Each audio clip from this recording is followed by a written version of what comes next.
গল্প ফেলার গল্প সফরে আপনাদের স্বাগত। আজ আপনারা শুনবেন শ্রী ময়ূক চৌধুরীর লেখা একটি রোমাঞ্চকর গল্প, সংকেত। আমাদের পাঠ করা গল্প যদি আপনাদের ভালো লাগে তাহলে অবশ্যই সাবস্ক্রাইব করে আমাদের উৎসাহিত করবেন।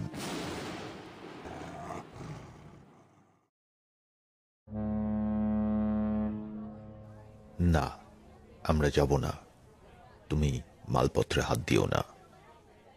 সে কি মসিয়ে, আপনি লাগেজ নিয়ে এসেছেন, একটু পরেই জাহাজ ছাড়বে। আপনি বলছেন কি?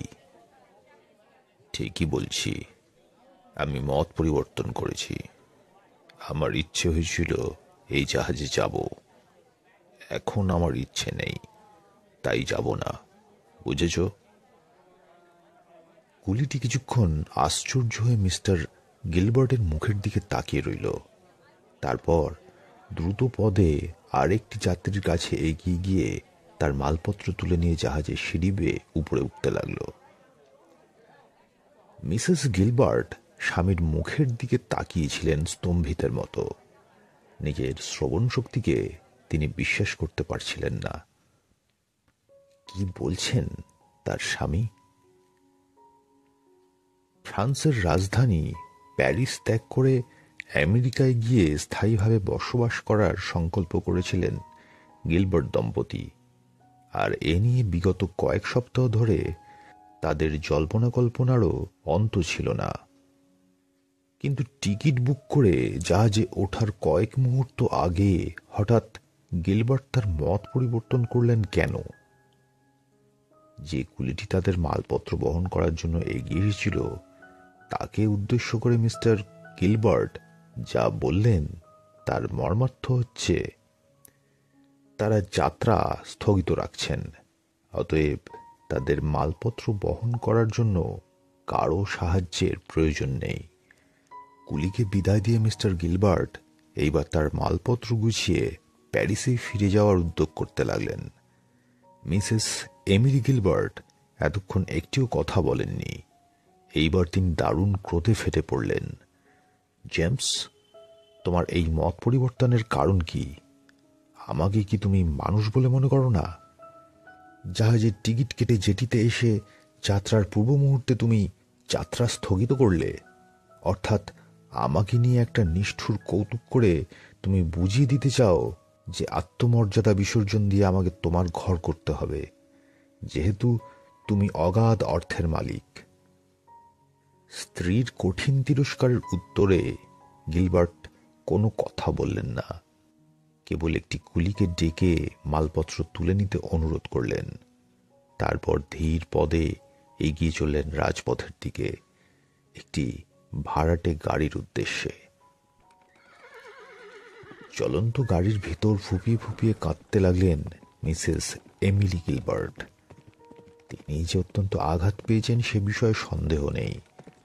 মাত্র 3 মাস হল প্যারিসে তাদের বিবাহ হয়েছে। নববিবাহিতা তরুণী স্বামীর কাছে এমন বিসদৃশ ব্যবহার আশা করেননি। অতএব বন্দরের ভিতর আত্মসংবরণ করে থাকলেও গাড়ির ভিতর বসে মিসেস গিলবার্ট আর অবরুদ্ধ ক্রন্দনের বেগ সামলাতে পারলেন না। জেমসের নির্দেশ অনুসারে গাড়ি ছুটতে লাগলো প্যারিস শহরের একটা হোটেলের দিকে। স্বামীর মুখোমুখি বসে অঝরে কাঁদতে লাগলেন তার স্ত্রী এবং নববধূর ক্রন্দনে কিছুমাত্র বিচলিত না হয়ে বসে রইলেন জেমস গিলবার্ট, এক অনড় প্রস্তর মূর্তির মতো। জাহাজ ধরতে যাওয়ার আগে যে হোটেলে গিলবার্ট দম্পতি বাস করছিলেন, বন্দর থেকে ফিরে এসে তারা আবার সেই হোটেলেই উঠলেন। গাড়ির মধ্যে এমিলি স্বামীর সঙ্গে একটিও কথা বলেননি। হোটেলে এসেও তার মৌনব্রত ভঙ্গ হল না। স্বামী স্ত্রীর মধ্যে বিরাজ করতে লাগল অসহ্য নীরবতার এক অদৃশ্য প্রাচীর। কয়েকদিন পরের কথা, কয়েকটা টুকিটাকি জিনিস ক্রয় করার জন্য মার্কেটিংয়ে বেরিয়েছিলেন এমিলি। বিষাদের ছায়া তখনও মিলিয়ে যায়নি তার মন থেকে। নববধূর আশাভঙ্গের বেদনাকে যথাযথভাবে উপলব্ধি করতে হলে আমাদের যে পূর্ব ইতিহাস জানতে হবে তা হচ্ছে এই: প্যারিসের বিভিন্ন স্থান থেকে কয়েকটি ঐতিহাসিক তথ্য ও নিদর্শন সংগ্রহ করতে এসেছিলেন আমেরিকার প্রত্নতাত্ত্বিক জেমস গিলবার্ট। ওইখানে অর্থাৎ প্যারিস নগরীতেই এমিলির সঙ্গে জেমসের পরিচয় হয় এবং কিছুদিন পরে তারা পরিণয় সূত্রে আবদ্ধ হন। এমিলির মাতৃভূমিও আমেরিকা, কিন্তু ঘটনাচক্রে তিনি ফ্রান্সে বসবাস করতে বাধ্য হয়েছিলেন। বিবাহের পর নববিবাহিতা তরুণী স্বামীর সঙ্গে মাতৃভূমিতে ফিরে যাওয়ার জন্য ব্যাকুল হয়ে উঠেছিলেন এবং সত্যি সত্যি তাদের আমেরিকা যাত্রার দিন যখন স্থির হয়ে গেল, তখন যে এমিলি আনন্দে আত্মহারা হয়ে পড়েছিলেন সে কথা বলাই বাহুল্য। কিন্তু জাহাজে ওঠার পূর্ব মুহূর্তে জেমস যেভাবে বিনা কারণে যাত্রা স্থগিত করলেন, তাতে মনে হয় স্ত্রীর ইচ্ছা অনিচ্ছার মূল্য তার কাছে নেই। নিজের খেয়াল চরিতার্থ করার জন্য স্ত্রীকে আঘাত করতে বা অপমান করতে তার বিবেকে বাধে না। কিন্তু তবু একটা প্রশ্ন থেকে যায়, স্বামীর বিসদৃশ্য ব্যবহারের কোনো সঙ্গত কারণ খুঁজে না পেলেও জেমসকে নিতান্ত স্বার্থপর নিষ্ঠুর মানুষ বলে ভাবতে পারছিলেন না এমিলি। বিবাহের আগে ও পরে তিনি স্বামীর কাছ থেকে কোনোদিনই খারাপ ব্যবহার পাননি, বরং স্ত্রীর প্রতিটি ইচ্ছা অনিচ্ছার মর্যাদা যে মানুষ স্নেহের সঙ্গে রক্ষা করে এসেছে, সেই লোকটি হঠাৎ এমন অসঙ্গত ব্যবহার করল কেন? এই প্রশ্নই বারবার জেগে উঠেছে এমিলির মনের মধ্যে। আচম্বিতে নববধূর চিন্তাসূত্র ছিন্ন করে তার কর্ণমূলে প্রবেশ করল এক হকারের উচ্চ কণ্ঠস্বর। টেলিগ্রাম, টেলিগ্রাম, দারুণ খবর, লিঙ্কন জাহাজ ডুবে গেছে, জোর খবর। এমিলি চমকে উঠলেন। লিঙ্কন? ওই লিঙ্কন জাহাজেই তো তাদের আমেরিকা যাত্রা করার কথা ছিল। দারুণ কৌতূহলী হয়ে এমিলি একটা টেলিগ্রাম কিনে ফেললেন এবং খবরের উপর চোখ বুলিয়ে তিনি হয়ে পড়লেন স্তম্ভিত। অপ্রত্যাশিতভাবে সামুদ্রিক ঝটিকার আক্রমণে বিধ্বস্ত হয়ে ডুবে গেছে লিঙ্কন জাহাজ। একটিমাত্র যাত্রী সাঁতরে বেঁচেছে, আর সকলেরই হয়েছে সলিল সমাধি। জেমস চুপচাপ বসে ধূমপান করছিলেন। হঠাৎ ঝড়ের মতো তার সামনে আবির্ভূত হলেন এমিলি। পরক্ষণেই জেমস দেখলেন তার কোলের উপর এসে পড়ছে একটি কাগজ।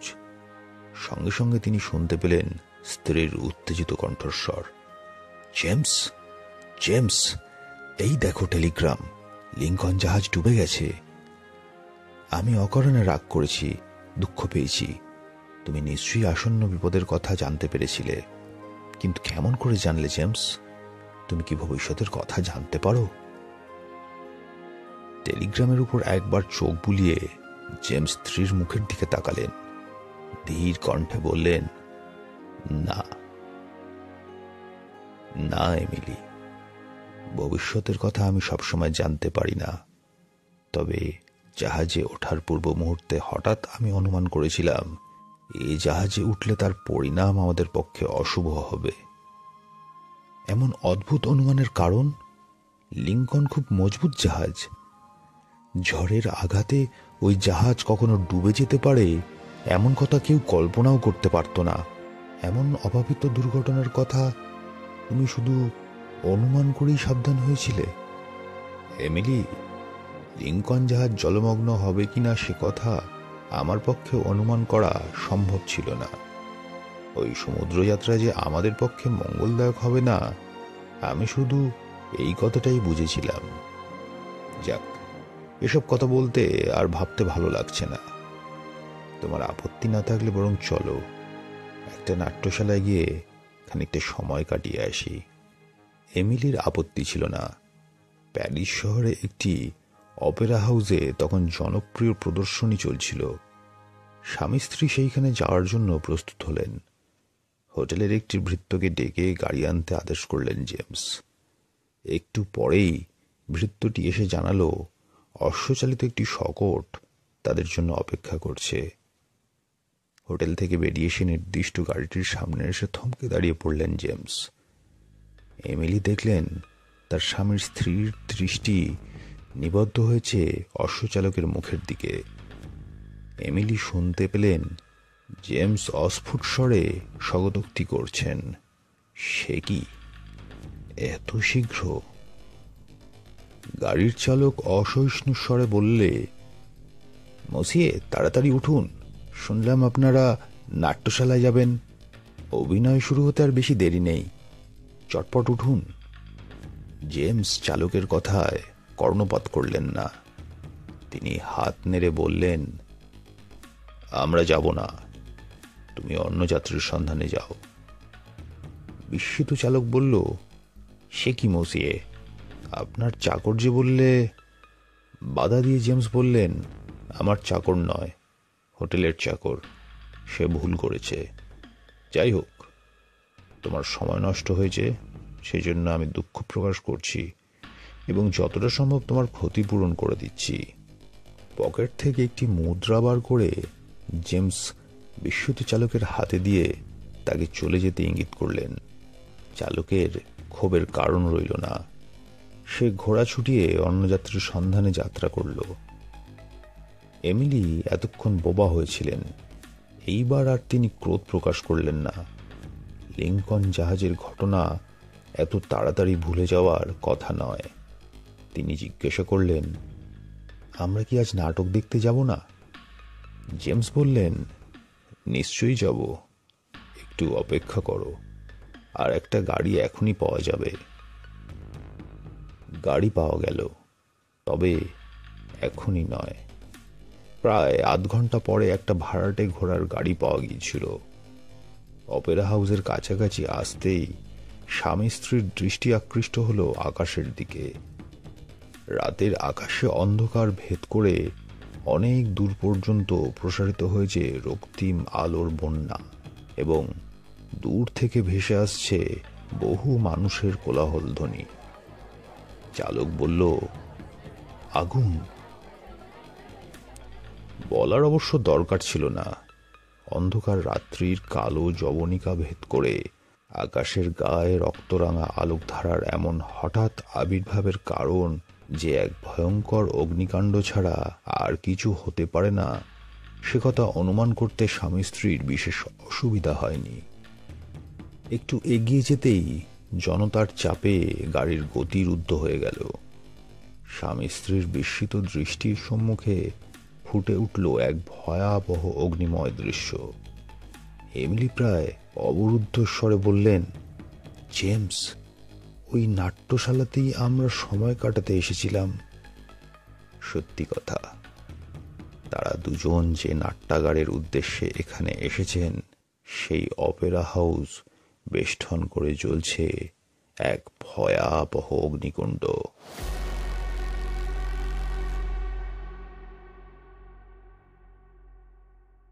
সমবেত জনতার কাছে অনুসন্ধান করে জেমস জানলেন, প্রায় আধ ঘন্টা আগে হঠাৎ কোনো অজ্ঞাত কারণে নাট্যশালায় আগুন ধরে যায়। এমন অতর্কিতে এক প্রচণ্ড অগ্নিবন্যা নাট্যাগারে আত্মপ্রকাশ করে যে দর্শকরা পালিয়ে আত্মরক্ষা করার সুযোগও পায় না। অনেক হতভাগ্যেরই অগ্নিদগ্ধ হয়ে মৃত্যু হয়েছে। অনেকে উদ্ধার পেলেও এমনভাবে অগ্নিদগ্ধ হয়েছে যে তাদের জীবিত থাকার আশা খুব কম। কোনো রকমে প্রাণ রক্ষা হলেও ওইসব নরনারীর মুখ ও দেহের উপর থেকে আগুনের বীভৎস দংশন চিহ্ন কোনো দিনই মুছে যাবে না।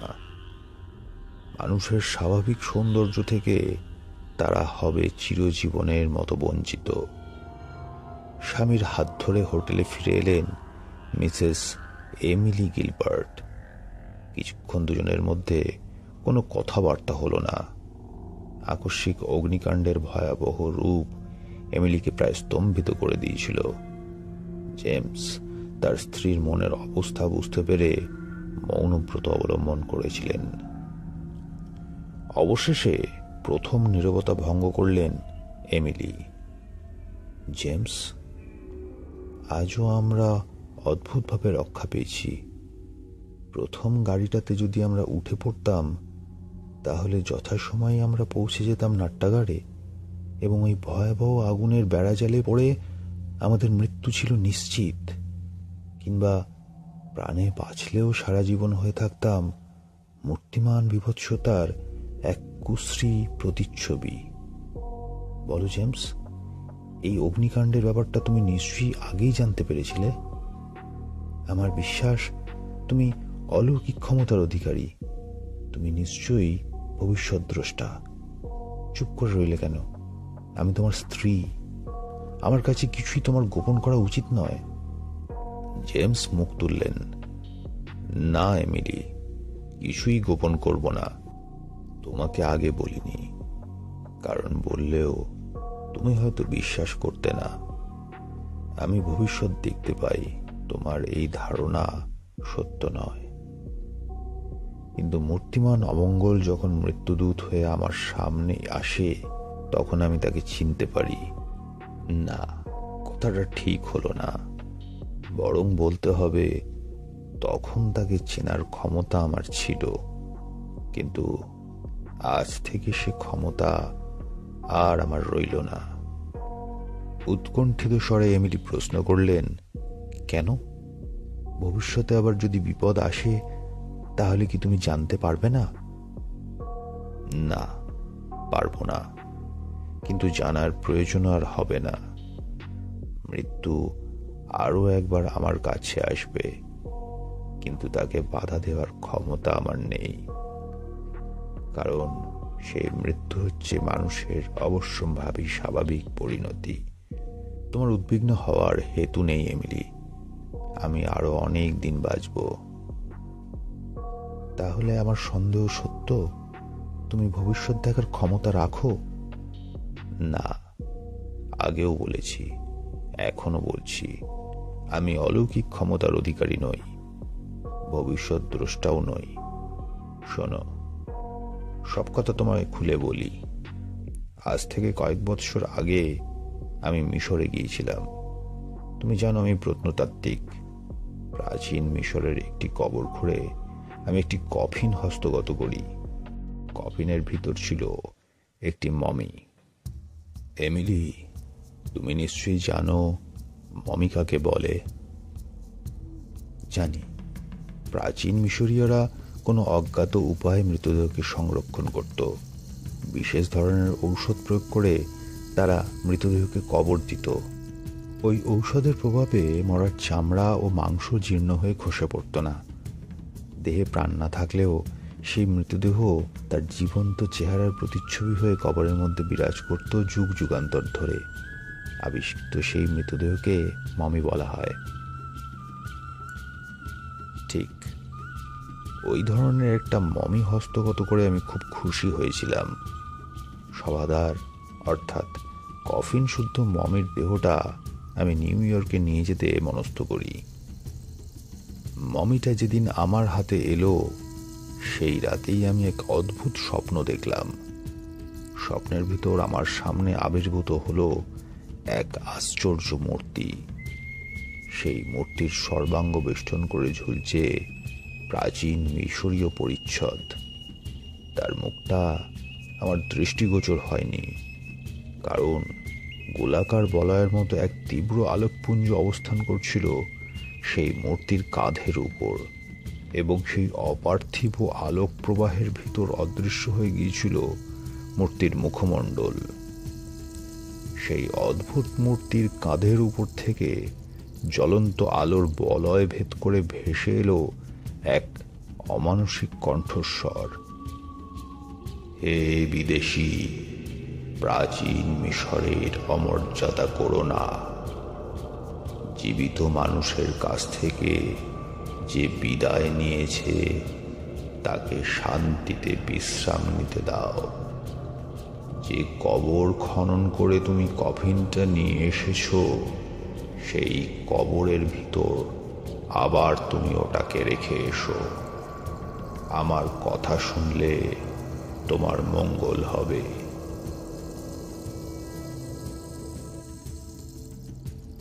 পরক্ষণেই মূর্তি অদৃশ্য হলো, আর আমার ঘুমও ভেঙে গেল। অনেকক্ষণ চুপচাপ বসে আমি স্বপ্নের কথা চিন্তা করলাম। স্বপ্ন বটে, কিন্তু এমন জীবন্ত ও প্রত্যক্ষ স্বপ্নের অনুভূতি আমার জীবনে কখনো হয়নি। অনিচ্ছা সত্ত্বেও পরের দিন স্বপ্নে দৃষ্ট মূর্তির কথা মতো কফিনটা পূর্বোক্ত কবরের মধ্যে রেখে এলাম। সেই রাতে আবার স্বপ্নের মধ্যে সেই মূর্তি আমার সামনে আবির্ভূত হলো। স্বপ্নের মধ্যেই শুনলাম সেই গম্ভীর অপার্থিব কণ্ঠস্বর, বিদেশি, আমি খুশি হয়েছি।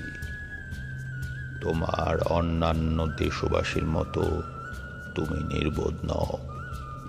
শোনো, তোমার ভাগ্যে অকালে মৃত্যু যোগ আছে। বারবার 3 বার মৃত্যু তোমাকে আক্রমণ করবে, কিন্তু সাবধান থাকলে অকাল মৃত্যু তোমাকে স্পর্শ করতে পারবে না। যে মানুষের মুখের উপর তুমি শুষ্ক রক্তবর্ণ ক্ষতচিহ্ন দেখতে পাবে, তার থেকে সর্বদা দূরে থাকবে। জানবে, ওই রক্তবর্ণ ক্ষতচিহ্নের মানুষ হচ্ছে অশরীরী মৃত্যুর শরীরী প্রতিনিধি। আচ্ছা, আজ বিদায় গ্রহণ করছি। তোমার মঙ্গল হোক। আমাকে মঙ্গল কামনা জানিয়ে মূর্তি হলো অদৃশ্য, এবং তার অন্তর্ধানের পর আমার ঘুমও ভেঙে গেল। ওই ঘটনার কয়েক মাস পরে আমি মিশর ত্যাগ করেছিলাম, কিন্তু মূর্তির সাবধান বাণী কখনো অগ্রাহ্য করিনি। প্রথমে জেটির উপর গুলির মুখে এবং তারপর ঘোড়ার গাড়ির চালকের কপালের উপর আমি দেখেছিলাম লাল ও শুষ্ক ক্ষতচিহ্ন। সঙ্গে সঙ্গে সাবধান হয়ে কি করেছি তা তো তুমি জানো। এমিলির দুর্ভাবনা গেল না। উদ্বিগ্ন কণ্ঠে তিনি বললেন, কিন্তু মাত্র তো 2 বার গেছে, এখনো একটা ফাড়া আছে। জেমস হাসলেন। না, ভয় নেই, বিপদ কেটে গেছে।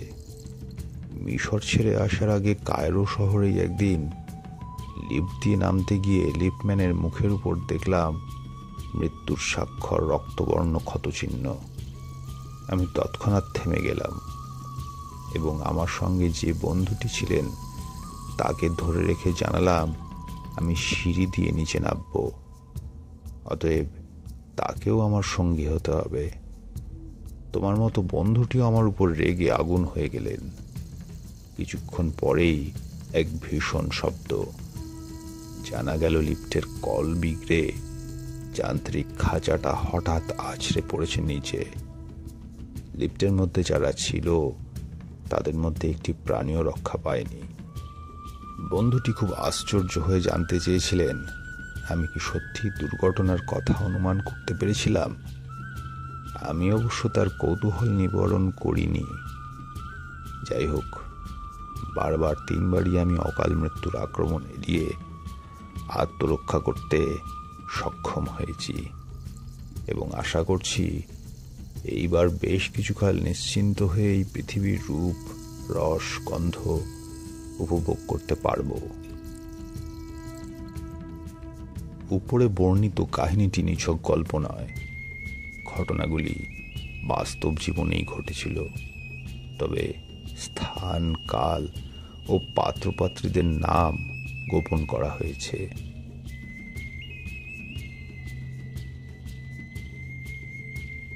আমাদের পাঠ করা গল্প যদি আপনাদের ভালো লাগে তাহলে অবশ্যই সাবস্ক্রাইব করে আমাদের উৎসাহিত করবেন।